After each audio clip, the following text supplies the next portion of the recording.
The first debate of the 2024 presidential election cycle is in the books, and those that were expecting early holiday fireworks certainly got them. The candidates were asked about the economy, abortion, the January 6th Capitol attack, but what most people are talking about today is the rambling performance by President Biden and inaccurate statements from former President Trump.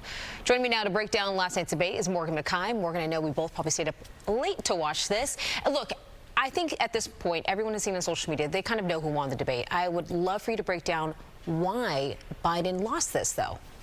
Look, it's no secret that the Democratic Party hasn't been particularly enthusiastic about President Joe Biden running again, and they're very concerned about voters staying home this election cycle. So this was Biden's chance to go out, drum up some enthusiasm, really convince voters he's capable of another 4 years. But instead, he did the exact opposite. He was stumbling over easy answers like abortion, and this left many people at home a little panicked watching this. Now, former President Donald Trump, he lied on the stage about 30 different times. He had to be asked 3 times if he would accept the election results.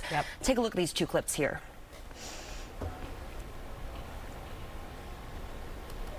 I really don't know what he said at the end of that sentence. I don't think he knows what he said either. My son was not a loser, was not a sucker. You're the sucker. You're the loser. So as you can see, a little rough there, but the reaction online, as you were mentioning earlier, has been dismal. I don't think we even played the clip where there was some parts where he was talking about abortion then completely turned over to illegal immigration. So overall, yes, we can see what happened. Let's talk about the reaction, though, because we're following this on social media. We're seeing some of the outlets, what they're talking about it. New York Times saying Biden's debate performance has Democrats panicking. You mentioned panicking already. However, on the other side of things, though, Senator Fetterman, who is no stranger to a poor debate performance, has told the Democrats to chill the expletive out.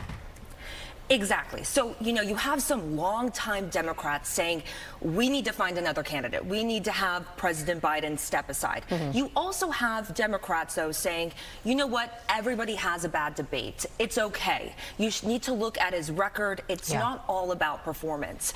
But on the other side of that, you know, a lot of people are saying it is about performance. You want a strong leader. You want someone who conveys strength. So there's a lot of talk today about, you know, who would replace even Biden. We've got about 5 months until the election. So you have Vice President Kamala Harris, you have California Governor Gavin Newsom, but both of them are very much in Biden's corner right now.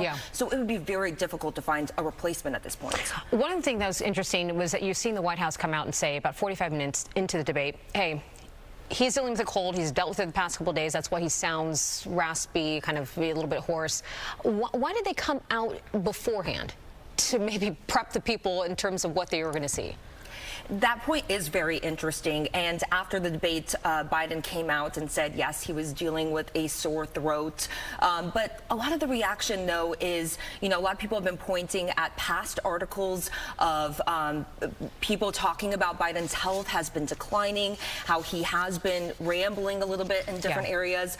So I think it's just unclear on where things stand. They have another debate coming up in the fall. It's unclear if either one of them wants to do it at this point. It might hurt them both a little bit more at this point if they were to do another debate, but they do have another chance, and Biden could come out even stronger, but it's unclear at this point. Yeah, we'll see what happens with the next things around. Even so, I mean, as it is, it was still must-watch TV. So thank you for bringing us your recap. Thank you.